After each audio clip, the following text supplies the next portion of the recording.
Hello बच्चों, welcome to our online platform. बच्चों, myself engineer PP sir, your physics mentor.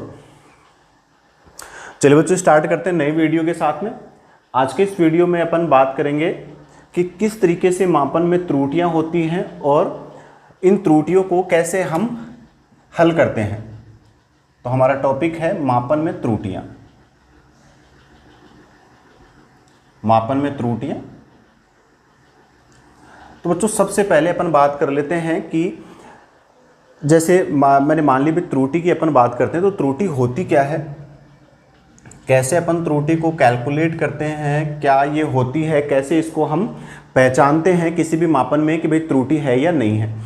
तो बच्चों, simple सी चीज़ ये समझो कि आप कोई भी भौतिक राशि का जब मापन करते हो किसी भी उपकरण की सहायता से, और अगर उसके वास्तविक मान से भिन्न भिन्न अगर आपको मान मिलते हैं, इसका मतलब तो उसमें आपकी त्रुटि है। तो अब इसको डिफाइन कैसे करते हैं, इसको परिभाषित कैसे करते हैं। तो बच्चों, त्रुटि क्या हो गई आपकी, मापन में अनिश्चितता। तो किसी भी भौतिक राशि के मापन में जो अनिश्चितता होती है उसी को हम बोलते हैं त्रुटि। अब ये जो अनिश्चित वैल्यूज जो मैंने अभी बात करी कि भाई अलग अलग वैल्यूज आपको मिलती है, इसका मतलब उसका मान डेफिनेट नहीं है, उसका मान निश्चित नहीं है। तो हमने बोल दिया कि मापन में अनिश्चितता क्या कहलाती है, त्रुटि।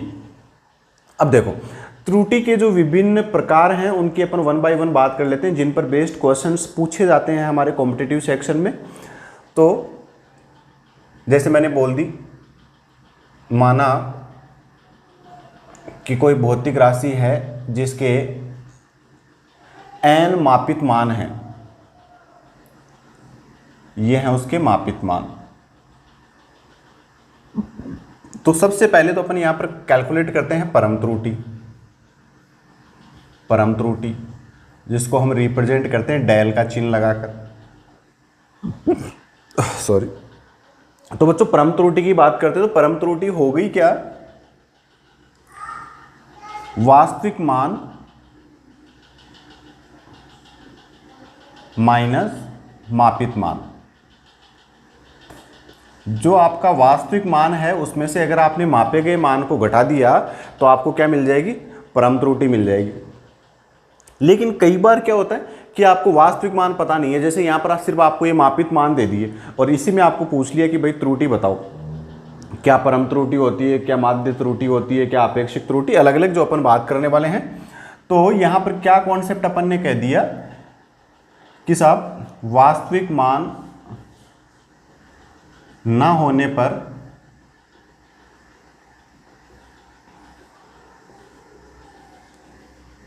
माध्य मान को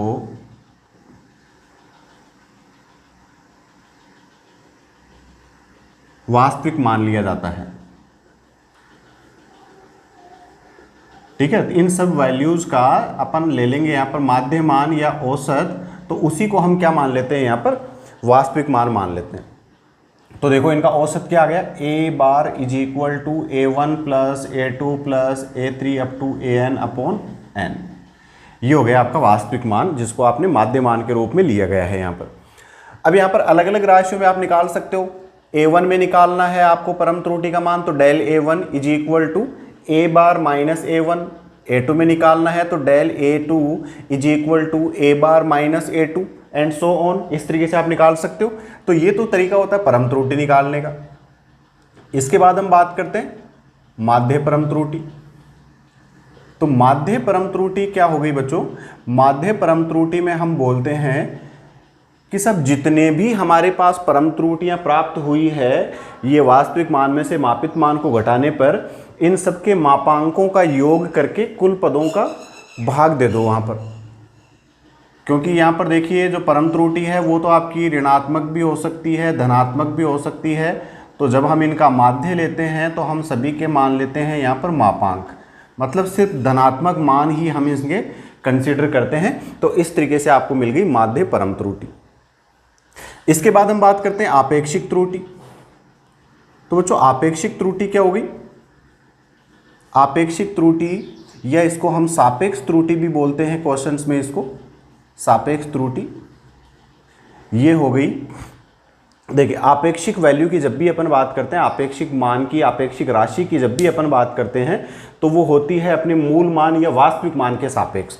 तो यहाँ पर देखिए हम आपेक्षिक त्रुटि निकालना चाह रहे हैं किसमें, माध्य परम त्रुटि में। किसके सापेक्ष, वास्तविक मान के सापेक्ष। वास्तविक मान यहाँ पर क्या है, माध्य मान। तो हमने क्या बोल दिया कि साहब आपेक्षिक त्रुटि क्या हो गई यहाँ पर, माध्य परम त्रुटि, माध्य परम त्रुटि डिवाइडेड बाय माध्य मान, या इसको हम क्या बोल सकते हैं, वास्तविक मान। वास्तविक मान या माध्य मान के सापेक्ष हमने बात कर ली कि कितनी माध्य परम त्रुटि हुई, तो इसको बोल दिया डेल ए बार अपॉन ए बार। ये हो गई आपकी आपेक्षिक त्रुटि। और चौथा जो यहाँ पर आपको क्वेश्चन पूछा जाता है वो होता है प्रतिशत त्रुटि पर। तो प्रतिशत त्रुटि क्या हो गई बच्चों, अगर मैं सापेक्ष त्रुटि को 100 से गुणा कर दूं तो मेरे को मिल गई यहाँ पर प्रतिशत त्रुटि, मतलब del A bar divided by A bar into 100। ये हो गई आपकी प्रतिशत त्रुटि। तो इस तरीके से आप इसका गणितीय मान कैलकुलेट कर सकते हैं। साथ ही साथ अपन और देखते हैं जहाँ पर क्वेश्चंस यहाँ पर पूछे जाते हैं। तो चलिए बच्चों नेक्स्ट अपन देखते हैं कि योगफल या वैकलन में कैसे त्रुटि प्राप्त होती है। योगफल या वैकलन में कैसे त्रुटि मिलती है, तो चलिए बच्चों बात करते हैं योगफल या वैकलन में त्रुटि की। तो बच्चों योगफल या वैकलन में जब हम त्रुटि की बात करते हैं तो जैसे मैंने बोल दिया कि भाई दो हमारे पास में कोई भौतिक राशियां हैं x और y, और इनको जोड़ने पे हमें कोई परिणामी मिल गया z। अब अगर ये कहा जाए कि साहब x और y के मान में यहाँ पर त्रुटि है, x और y के मान में त्रुटि है, तो z के मान में भी 100% त्रुटि मिलेगी। इसका मतलब योगफल और वैकलन में पहली चीज़ जो आपको ध्यान रखनी है वो ये ध्यान रखनी है कि जो त्रुटि होती है वो होती है परम त्रुटि। और ये परम त्रुटि क्या होती है यहाँ पर, plus minus del z is equal to plus minus del x plus minus del y। इसका मतलब इस परिणामी मान में जो त्रुटि होगी वो होगी x तथा y, मतलब जिन आपने मानों को जोड़ा है उनमें परम त्रुटियों के योग के तुल्य। तो देखो 4 यहाँ पर संभावित मान हो गए, plus plus, plus minus, minus plus या माइनस माइनस। तो 4 संभावित मान हो गए यहाँ पर। लेकिन आपसे जो जनरली क्वेश्चन पूछ सकता है यहाँ पर, वो पूछ सकता है अधिकतम परम त्रुटि, अधिकतम परम त्रुटि। तो बच्चों अधिकतम परम त्रुटि क्या हो गई, del z is equal to del x plus del y, मतलब दोनों के योगफल से मिलने वाली है आपको अधिकतम त्रुटि। ये एक कॉन्सेप्ट हो गया। इसी तरीके से जो दूसरा है वो आपसे पूछ सकता है गुणनफल या भागफल में त्रुटि। इस पैटर्न के क्वेश्चन भी आपसे पूछे जा सकते हैं, गुणनफल या भागफल में त्रुटि। तो देखिए गुणनफल या भागफल में कैसे त्रुटि मिलेगी आपको, तो सेम कॉन्सेप्ट मैंने बोल दिया कि भाई कोई दो राशियां हैं या दो मान है आपके पास x और y, जिनको गुणा करने पे आपको परिणामी मान मिलता है z, या मैंने इसको कह दिया कि भाई x में y को विभाजित करने पे परिणामी मान मिलता है आपको z। तो अगर x और y में मैं फिर से बात करूं कि भाई यहाँ पर त्रुटि है, तो जो परिणामी मान है उसमें भी होगा यहाँ पर त्रुटि का मान। तो बच्चों यहाँ पर जो त्रुटि होती है वो होती है सापेक्ष त्रुटि, या जिसको अपन बोलते हैं आपेक्षिक त्रुटि। तो सापेक्ष त्रुटि क्या हो गई, plus minus del z upon z is equal to plus minus del x upon x plus minus del y upon y। तो सापेक्ष त्रुटि का अभी मैंने कॉन्सेप्ट समझाया था, माध्य परम त्रुटि बटा वास्तविक मान। तो यहाँ पर देखिए माध्य की बजाय हम हर एक क्वांटिटी में निकाल रहे हैं, हर एक राशि में निकाल रहे हैं। तो z में बोल दिया मैंने डेल z, और z क्या है यहाँ पर वास्तविक मान। इसी तरीके से del x upon x, del y upon y। फिर से मैं बात करूँ अधिकतम, तो अधिकतम त्रुटि कितनी हो गई बच्चों यहाँ पर, फिर से मैं बोल दूंगा कि सब दोनों जब प्लस के होंगे तब होगी यहाँ पर अधिकतम त्रुटि। तो ये हो गया del x upon x plus del y upon y। तो बच्चों ये हो गया आपका गुणनफल और भागफल में त्रुटि का कॉन्सेप्ट। तीसरे पैटर्न की जो त्रुटि यहाँ पर जिस पे क्वेश्चन बनते हैं वो होती है बच्चों घातों में त्रुटि। घातों में त्रुटि पे अक्सर क्वेश्चन पूछे जाते हैं यहाँ पर। तो घातों में त्रुटि किस तरीके से होगी, जैसे मैंने बोल दिया कि साहब x की घात a का परिणामी है कोई z, तो अगर यहाँ पर x में कोई त्रुटि है तो z के मान में भी त्रुटि होगी और जो घात है वो एज इट इज आ जाएगी बाहर गुणनफल में। तो इसको हमने बोल दिया कि यहाँ पर भी होगी आपेक्षिक त्रुटि plus minus del Z upon Z is equal to plus minus A del X upon X. तो ये एक कॉन्सेप्ट हो गया। अब इसी में देखो बच्चों, कई बार बच्चे जनरली कंफ्यूज होते हैं। यहाँ पर दूसरा एक और एग्जांपल लेता हूँ मैं कि कोई z आपको परिणामी मिला कब, जब आपने बोल दिया इसको p की पावर a q की पावर b अपॉन r की पावर c। इस तरीके से कोई क्वेश्चन आपको दिख गया जहाँ पर आप क्या करोगे, तो जनरली बच्चे यहाँ पर क्या करते हैं कि इन ऊपर वाले दोनों को तो ले लिया प्लस में, मैं अधिकतम आपेक्षिक त्रुटि की बात करता हूँ, तो ये हो गया a into del P upon P plus b into del Q upon Q. अब बच्चे यहाँ पर गड़बड़ कहाँ करते हैं कि जो डिवीजन में है r की पावर c, इसको यहाँ पर कर देते हैं, ये सब्ट्रैक्ट कर देते हैं, इसका वैकलन कर देते हैं, घटा देते हैं। तो घटाना नहीं है बच्चों, यहाँ पर अधिकतम संभावित त्रुटि पूछी है, तो ये हो गया डेल r अपॉन r और रहेगा ये हमेशा प्लस में। तो इस तरीके से अपन बात करते हैं कि कैसे त्रुटि निकाली जाती है किसी भी मान के लिए, चाहे वो आप राशियों को जोड़ो, घटाओ, गुणा करो, भाग दो, चाहे घातों में आपको मिल जाए। अब इस पर बेस्ड क्वेश्चंस जैसे जनरली पूछे जाते हैं, मैं एक एग्जांपल के साथ में बात करूं कि जैसे कोई गोला दे दिया, उसकी त्रिज्या दे दी आपको, कुछ भी गोले की त्रिज्या दे दी आपको r, और उसके आयतन में त्रुटि पूछ ले। तो बच्चों आयतन में प्रतिशत त्रुटि पूछ ले। गोले का आयतन क्या होता है 4/3 पाई r³। अब यहाँ पर आपने देखा कि 4/3 पाई तो क्या है, कॉन्स्टेंट है, ये तो नियत मान है, इसमें तो कभी त्रुटि हो ही नहीं सकती। इसका मतलब त्रुटि सिर्फ r⁻³ में है, तो ये हो गया del v upon v is equal to 3 into del r upon r। और अगर प्रतिशत त्रुटि पूछ ले तो ये प्रतिशत त्रुटि के लिए आपने गुणा 100 कर दिया दोनों तरफ, और ये मिल गई आपको प्रतिशत त्रुटि। तो इस तरीके से आप अगर किसी क्षेत्रफल में पूछ ले, चाहे किसी भी गोले का बोल दे आपको, बेलन का बोल दे, चाहे आपको वर्त का बोल दे, आप किसी भी फिगर के लिए आपको प्रतिशत त्रुटि पूछ ली जाए, तो सिंपल सा कॉन्सेप्ट ये आपको यूज करना है यहाँ पर। चलिए इसी तरीके से नेक्स्ट अपन बात करते हैं बच्चों यहाँ पर, जैसे विभिन्न उपकरणों की सहायता से अपन मान मापते हैं, तो उनमें हमें प्राप्त होती है अल्पतमांक त्रुटि। तो ये अल्पतमांक क्या होता है इसकी अपन बात कर लेते हैं, और साथ में अपन बात करेंगे स्क्रू गेज और वर्नियर कैलिपर की, जिन पर बेस्ड क्वेश्चंस आपके त्रुटि के सेक्शन में पूछे जाते हैं। तो चलिए अपन बात करते हैं अल्पतमांक क्या होता है। तो बच्चों अल्पतमांक की अपन बात करें तो अल्पतमांक जिसको आप बोलते हो लिस्ट काउंट, LC से मान लिया इसको आपने रिप्रेजेंट किया। तो अल्पतमांक क्या होता है, किसी भी उपकरण द्वारा मापा गया न्यूनतम यथार्थ मान, किसी भी उपकरण द्वारा मापा गया न्यूनतम यथार्थ मान, इसको हम बोलते हैं बच्चों अल्पतमांक। जैसे मैंने बात कर ली, एग्जाम्पल के लिए मैंने ले लिया कि भाई आपको कोई एमीटर दिया हुआ है, ये इस तरीके से एमीटर दे दिया, और ये 0 1 2 3 4 5 यहाँ पर आ गया 1 1 2 3 4 5 यहाँ पर आ गया 2 1 2 3 4 5 यहाँ पर आ गया 3 1 2 3 4 5 यहाँ पर आ गया 4, और ये दे दिया आपको माइक्रो एम्पियर में। अब देखो इसके लिए कैसे अल्पतमांक निकालते हैं। तो दूसरी चीज अल्पतमांक की यहाँ पर आप समझने की आपको यह है कि साहब यहाँ पर देखो अलग अलग डंडे दिए हुए हैं, ये डिविजन्स दिए हुए हैं, भाग दिए हुए हैं, विभाग दिए हुए हैं। तो एक विभाग कितने मान के तुल्य होता है, इसी को अपन बोलते हैं अल्पतमांक। तो इसका फॉर्मूला अगर मैं यहाँ पर बताऊँ तो least count is equal to हो गया यहाँ पर परास बटा विभागों की संख्या, परास बटा विभागों की संख्या। तो परास कैसे कैलकुलेट करते हैं बच्चों, किसी भी उपकरण की अंतिम मान माइनस प्रारंभिक मान। जरूरी नहीं है हमेशा आप यहाँ पर 4 ही बोलो, ये अगर 1 से दिया हुआ है तो उस स्थिति में आपका परास 4 नहीं होगा। आपको ध्यान रखना है कि शुरुआत कहाँ से हो रही है और कहाँ तक ये जा रहा है।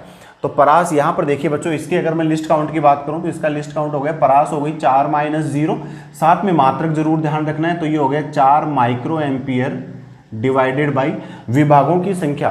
तो टोटल विभाग कितने हैं, मतलब टोटल डंडे कितने हैं यहाँ पर, तो 0 से 1 में 5, तो 0 से 4 तक कितने हो गए 20, तो कुल विभाग हो गए बच्चों यहाँ पर 20। 4/20 मतलब 0.2 माइक्रो एम्पियर। मतलब जो एक डंडा है बच्चों, वो एक डंडा बराबर हो गया यहाँ पर 0.2 माइक्रो एम्पियर के। ये होता है लिस्ट काउंट अल्पतमांक जिसको अपन बोलते हैं। इसी तरीके से देखो, अब मैं बात करता हूँ मीटर स्केल की। आप मीटर स्केल जो यूज करते हो जनरली लंबाई मापने के, मैं 3 इंस्ट्रूमेंट यहाँ पर डिस्कस करूंगा जो आपके सिलेबस में और आपसे क्वेश्चंस पूछे जाते हैं। यहाँ पर मीटर स्केल होता है, वर्नियर कैलिपर होता है और स्क्रू गेज होता है। तीनों इंस्ट्रूमेंट लंबाई या मोटाई मापने के लिए काम में लिए जाते हैं। तो मीटर स्केल, अब मीटर स्केल के लिए अगर मैं बात करूं तो जनरली जो आप मीटर स्केल यूज करते हो डेली लाइफ में, वो जैसे जो स्टूडेंट्स यूज करते हैं वो हो गया 15 सेंटीमीटर का, है ना। तो 0 से 15 सेंटीमीटर तक की परास का ये मीटर स्केल हो गया, 0 से लेके और 15 तक। 0 से 1 तक इस तरीके से यहां पर होते हैं 10 डिविजन्स, ठीक है। तो इसके लिस्ट काउंट की अगर मैं बात करूं तो इसका लिस्ट काउंट हो गया, परास तो कितनी हो गई 15 सेंटीमीटर माइनस 0, मतलब ये हो गया 15 सेंटीमीटर डिवाइडेड बाय विभागों की संख्या। तो मैंने क्या बोला, 0 से 1 तक 10, 1 से 2 तक 10, इन सबको हम जोड़ देंगे तो 15 सेंटीमीटर में हो गए 150 विभाग। 1/10 सेंटीमीटर, या इसको मैंने बोल दिया 0.1 सेंटीमीटर, या हम बोल सकते हैं इसको 1 mm, क्योंकि ये अपने को पता है 1 सेंटीमीटर में 10 mm होते हैं। इसका मतलब जो आपका मीटर स्केल है जिससे आप रीडिंग लेते हो, उसमें जो एक डंडा है, एक विभाग है, वो 1 mm के बराबर होता है या 0.1 सेंटीमीटर के बराबर होता है। जैसे इसी में मैं ले लूँ, यहाँ पर 1 के आगे मान लिया यहाँ पर 4 डंडे हैं और आपको ये वैल्यू मेजर करनी है, बतानी है कितनी वैल्यू, तो आप फटाक से इसको देख के बोल देते हो कि सर ये लंबाई हो गई यहाँ पर 1.4 सेंटीमीटर। तो ये कैसे बताया आपने, आपने शुरू से एक बचपन से चीज़ आपने रटी हुई है कि भाई 4 डंडे आते ही 0.4 लगा देंगे वहाँ पर। उसका कॉन्सेप्ट होता है बच्चों ये वाला, एक तो पूरा है यहाँ पर, एक के बाद 4 डंडे, और मैंने बोला कि लिस्ट काउंट मतलब एक डंडा कितना मेजर कर रहा है 0.1 सेंटीमीटर या 1 mm। तो 4 डंडे हैं तो इंटू 4 कर देंगे तो 0.4 सेंटीमीटर, और कुल लंबाई के लिए हमने जोड़ दिया तो 1 सेंटीमीटर प्लस 0.4 सेंटीमीटर कितना आ गया 1.4 सेंटीमीटर। ये हो गया मीटर स्केल का। इसी तरीके से अब देखो मीटर स्केल में क्या हो गया, ये क्या करता है, दशमलव के बाद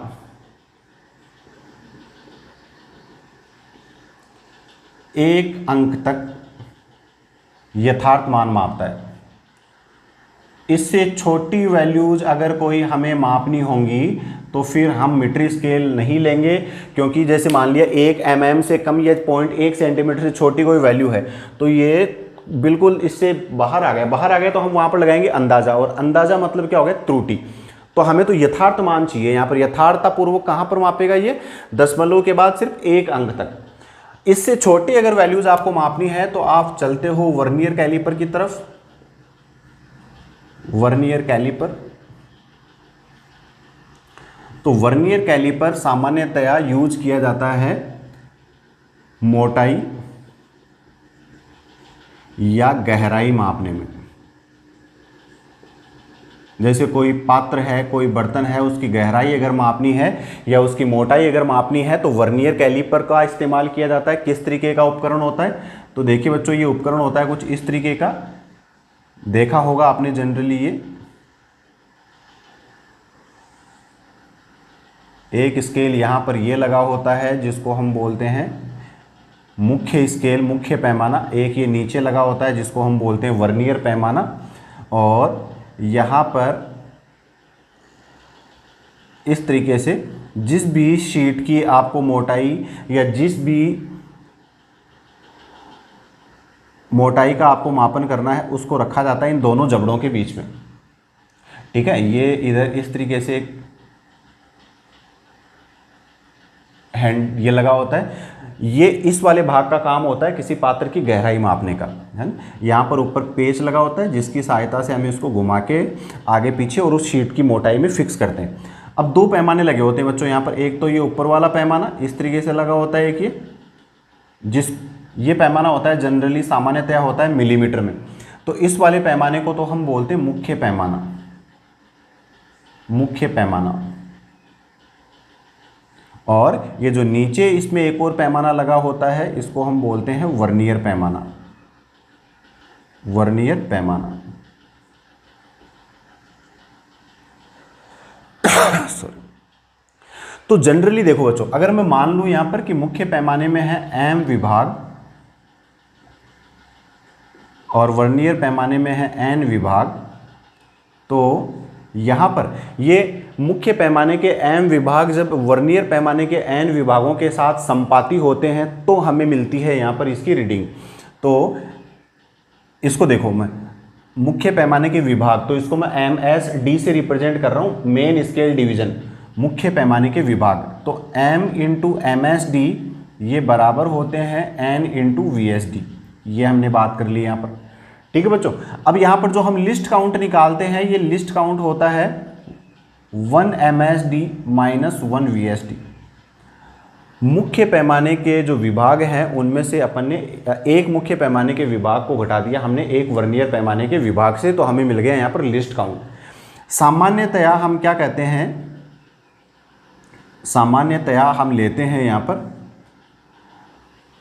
कि सब 9 MSD होते हैं इक्वल 10 VSD के, ठीक है। ये जो नीचे वाला पैमाना है ये थोड़ा छोटा होता है यहाँ पर, तो इसके 10 विभाग इसमें समाहित हो जाते हैं। ऊपर वाला बड़ा होता है, उसके 9 ही होते हैं। तो सामान्यतया m इज इक्वल टू 9 और n इज इक्वल टू होते हैं 10।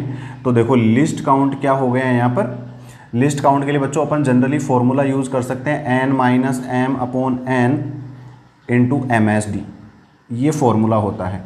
तो m की वैल्यू जनरली 9 लेते हैं और n की वैल्यू 10 लेते हैं। ज़रूरी नहीं है, मैंने आपको स्टैंडर्ड बता दिया है, कई बार क्वेश्चंस में चेंज करके भी दे देता है अपने से वैल्यूज। और आपको जो मुख्य पैमाना है MSD मेन स्केल डिवीजन, इसमें आपको बताता है कि साहब ये 1 MSD बराबर होता है 1 mm के। 1 MSD बराबर होता है आपका 1 mm के। तो देखो बच्चों यहाँ पर लिस्ट काउंट कितना आ गया यहाँ पर 10 माइनस 9/10 मतलब 1/10 और 1 MSD हो गया 1 mm के बराबर। तो लिस्ट काउंट कितना हो गया इसका 0.1 mm, या इसको हम कह सकते हैं 0.01 सेंटीमीटर। तो ये हो गया बच्चों इसका लिस्ट काउंट। तो अब देखिए मीटर स्केल में तो अपन ने बात करी थी 0.1 सेंटीमीटर या 1 mm, और ये 0.1 mm या 0.01 सेंटीमीटर। मतलब अगर मैं सेंटीमीटर स्केल की बात करता हूं तो ये दशमलव के बाद 2 स्थानों तक यथार्थ मान देता है। तो मीटर स्केल से अधिक यथार्थ मान कौन मापेगा, वर्नियर स्केल। तो ये क्या करता है दशमलव के बाद 2 स्थानों तक यथार्थ मान देता है।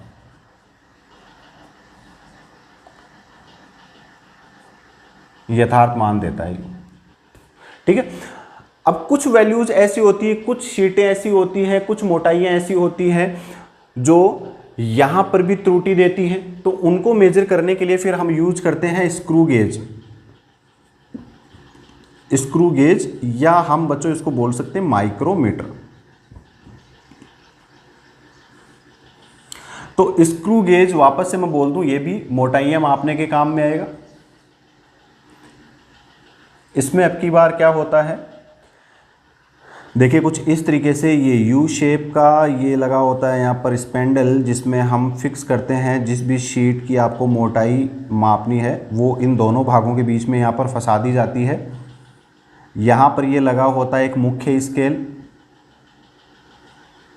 और ये इस तरीके से हो गया। यहाँ पर होता है एक, ये हो गया गोलीय स्केल। यहाँ पर होता है गोलीय स्केल, गोलाकार पैमाना। ये हो गया आपका मुख्य पैमाना। तो बच्चों इसको तो हम बोलते हैं यहाँ पर मुख्य पैमाना, और ये होता है आपका गोलाकार या गोलीय पैमाना। ये होता है आपके स्क्रू गेज में। अब देखिए इसका कैसे लिस्ट काउंट निकालते हैं। तो इसके लिस्ट काउंट के लिए हम यूज करते हैं पिच बटा गोलीय पैमाने में विभागों की संख्या। गोलीय पैमाने में विभागों की संख्या, ये कॉन्सेप्ट हम यूज करते हैं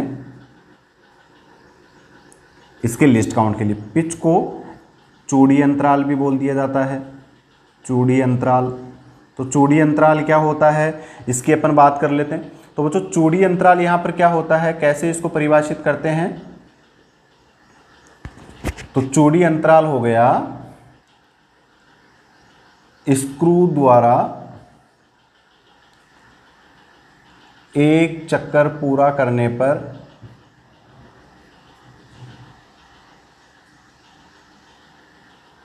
तय क्षैतिज दूरी। स्क्रू जब यहाँ पर घूमेगा इस गोलीय पैमाने में, जब ये यहाँ पर घूमेगा तो एक पूर्ण चक्कर लगाने में कितना आगे गया, कितनी क्षैतिज दूरी तय करी, उसको बोलते हैं हम चूड़ी अंतराल या पिच। तो देखो बच्चों जनरली ये जो पिच है एक चक्कर पूरा करने पे जितना ये आगे चलता है ये होता है जनरली, लेट अस से कि चूड़ी अंतराल को मैंने बोल दिया x, तो ये x की वैल्यू होती है यहाँ पर 1 mm। कितनी चलता है ये 1 mm, या आपको क्वेश्चन में दिया हुआ होगा 1 mm। स्टैंडर्ड क्या होता है 1 mm या 0.5 mm, 1/2 mm। ठीक है, तो यहाँ पर देखिए इसका लिस्ट काउंट क्या हो गया 1 mm तो हो गया पिच, और विभागों की संख्या, तो इस गोलीय पैमाने में सामान्यतया होते हैं 100 विभाग। तो जब 1 mm यहाँ पर होता है तो विभागों की संख्या दी जाती है आपको 100, और 1/2 mm जब यहाँ पर होता है पिच इसका चूड़ी अंतराल तो विभागों की संख्या दी जाती है 50। तो यहाँ पर आ गया ये 100, तो 0.01 mm, या इसको हम कह सकते हैं 0.001 सेंटीमीटर। तो देखिए अब ये दशमलव के बाद 3 स्थानों तक यथार्थ मान देता है। तो आपसे क्वेश्चन देखो किस तरीके से पूछा जा सकता है। एक तो ये हो गया कि मीटर स्केल, वर्नियर कैलिपर और स्क्रू गेज, तीनों में से यथार्थ लंबाई का मापन कौन से उपकरण द्वारा किया जाता है। तो बच्चों यथार्थ लंबाई का मापन किया जाता है स्क्रू गेज या माइक्रोमीटर की हेल्प से यहाँ पर किया जाता है। ठीक है, और सबसे अधिक त्रुटि किसमें मिलेगी, तो मीटर स्केल द्वारा मापे गए मान में सर्वाधिक त्रुटि मिलेगी। तो ये पैटर्न होता है आपके अल्पतमांक का, और इस तरीके से आपको मिलती है अल्पतमांक त्रुटियां। तो ये अपन ने लंबाई में बात करी, इन पे जनरली क्वेश्चंस पूछे जाते हैं। अब देखिए कैसे यहाँ पर रीडिंग ली जाती है, कैसे यहाँ पर हम उस मोटाई का मापन करते हैं, चाहे आपका वर्नियर कैलिपर हो चाहे स्क्रू गेज हो। तो देखो इसके लिए आपको फॉर्मूला ध्यान रखना है, मोटाई is equal to main scale reading मुख्य पैमाने का पाठ्यांक प्लस लिस्ट काउंट अल्पतमांक इनटू वर्नियर पैमाने का पाठ्यांक। ये तो हो गया वर्नियर कैलिपर के लिए, ये तो हो गया किसके लिए, वर्नियर कैलिपर के लिए। और अगर आपका स्क्रू गेज हो तो देखो स्क्रू गेज के लिए मोटाई कैसे मापोगे आप, मेन स्केल रीडिंग मुख्य पैमाने का पाठ्यांक plus least count into circular scale reading. जो आपका गोलाकार पैमाना है यहाँ पर, इस गोलीय पैमाने की आपको रीडिंग लेनी है यहाँ पर। ये किसके लिए हो गया, स्क्रू गेज के लिए। ठीक है, तो बच्चों ये हो गया आपका कॉन्सेप्ट किससे रिलेटेड, अल्पतमांक और अल्पतमांक की होने वाली त्रुटियों के संबंध में। इसी के साथ अपन एक चीज और यहां पर देख लेते हैं, जिसको अपन बोलते हैं सिग्निफिकेंट फिगर। सार्थक अंक। तो बच्चों सार्थक अंकों की अपन और बात कर लेते हैं यहां पर, उसके बाद ये आपका त्रुटि का टॉपिक कंप्लीट। बच्चों प्रैक्टिस के लिए कुछ चीजें मैं यहां पर साथ में समझा रहा हूं यहां पर, और प्रैक्टिस के लिए मैं क्वेश्चंस आपको पीडीएफ में प्रोवाइड करा दूंगा, उससे आप क्वेश्चंस को प्रैक्टिस कीजिए। कोई चीज़ नहीं समझ में आती है तो आप पूछ सकते हैं। बात करते हैं बच्चों सार्थक अंकों की। तो सार्थक अंक क्या होते हैं, सब जो भी आपने मापन किया है उस मापन में, किसी भी मापन में सभी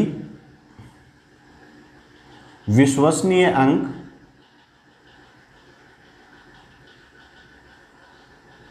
प्लस प्रथम अविश्वसनीय अंक,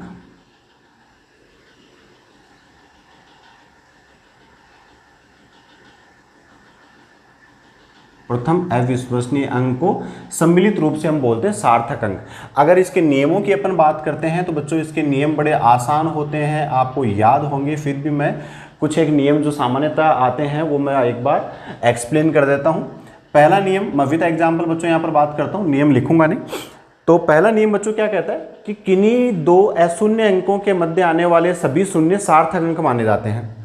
जैसे मैंने एग्जाम्पल ले लिया 10001, तो यहाँ पर 1 और 1 दोनों आपके अशून्य अंक हैं, इनके बीच में चाहे जितने भी शून्य आऊँ, तो इसको मैंने बोल दिया कि यहाँ पर सिग्निफिकेंट फिगर सार्थक अंक हो गए 5। दूसरा नियम बच्चों बोल दिया कि किसी अशून्य संख्या के दाईं तरफ आने वाले सभी शून्य सार्थक अंक नहीं माने जाते। तीसरा बोल दिया कि एक से छोटी कोई दशमलव संख्या है, एक से छोटी कोई दशमलव संख्या है, उसमें दशमलव के ठीक दाईं ओर तथा प्रथम अशून्य संख्या के बाईं ओर आने वाले सभी शून्य सार्थक अंक नहीं माने जाते। तो देखो ये दशमलव के बाद ये 0 आ गया, ये सार्थक अंक नहीं माना जाएगा। अब यहाँ पर चाहे कितने भी 0 हों, जब तक ये अशून्य अंक हैं, इससे पहले वो जितने अशून्य आएंगे वो सार्थक अंक नहीं माने जाएंगे। लेकिन ये तो देखो 2 के बीच में है तो ये माना जाएगा। तो यहाँ पर सार्थक अंक हो गए बच्चों 3। इसी तरीके से चौथा नियम हमने बोल दिया कि सब 10 की घातों को हम सार्थक अंक नहीं मानते। तो 10 की घातें अगर कहीं भी दिख जाएं तो उनको हम सार्थक अंकों में शामिल नहीं करते। तो यहाँ पर सार्थक अंक कितने हो गए? 2। एक और नियम हम कह सकते हैं कि यदि किसी मापित मान को एक मात्रक पद्धति से दूसरे मात्रक पद्धति में रूपांतरित कर दिया जाए तो सार्थक अंकों के मान में कोई परिवर्तन नहीं होगा। जैसे लंबाई L = बोल दी आपको ये 3.5 गुणा 10 की घात -2 सेंटीमीटर। अब इसको मीटर में बदलना है आपको, तो मीटर में बदलने के लिए आपने बोल दिया 3.5 गुणा 10 की घात -4 मीटर। तो देखो इसमें सार्थक अंक कितने? 2, इसमें भी कितने? 2। तो सार्थक अंकों के मान में कोई परिवर्तन नहीं हुआ। अब ये तो जनरल चीजें थी जो आपको पता होंगी। क्वेश्चन यहाँ पर कहाँ पर बनेगा? तो बच्चों मैं सीधे यहाँ पर मुद्दे की बात पे चलता हूँ। सार्थक अंक निकालने में जो गड़बड़ी अक्सर करते हैं बच्चे, वो करते हैं एक तो योगफल और वैकलन में।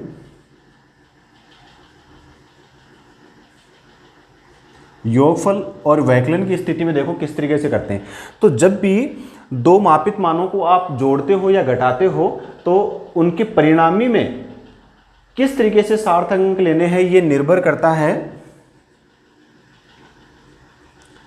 दशमलव के बाद न्यूनतम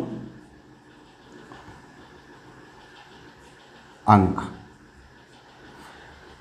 ठीक है, जैसे एग्जाम्पल से समझो इस चीज को।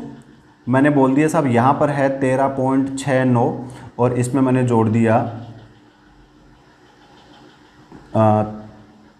3.3।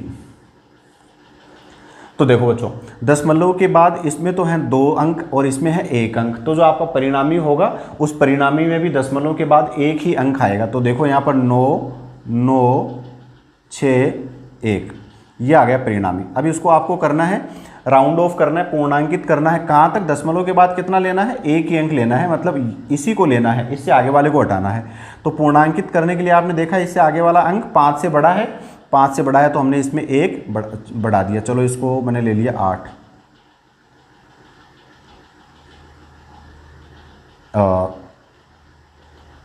5 ये आ गया 8, 8। इसको पूर्णांकित करना है 8 तो 1 बढ़ा दिया तो ये आ गया 16.9 ये आ गया बच्चों यहाँ पर। इसी तरीके से दूसरा हम देखते हैं गुणनफल या भागफल में। गुणनफल या भागफल में हम देखें तो देखो इसमें किस तरीके से गुणनफल या भागफल करते समय हम ये कंसीडर करते हैं, हम ये मानते हैं कि जिन राशियों को गुणा कर रहे हैं उसमें कम से कम सार्थक अंक जिसमें हैं उतने ही सार्थक अंक होंगे परिणामी में। कम से कम देखते हैं सार्थक अंक। जैसे मैंने बोल दिया 13.4 को मैं यहाँ पर गुणा कर रहा हूँ 0.32 के साथ में। तो बच्चों 0.32 के साथ में 13.4 को गुणा किया, दोनों में सार्थक अंक देखो, ऊपर वाले में तो है 3 सार्थक अंक और नीचे वाले में है 2। तो जो परिणामी है उस परिणामी में भी होंगे आपके 2 सार्थक अंक। तो आपने कर दिए, इसको गुणा किया तो देखो ये आ गया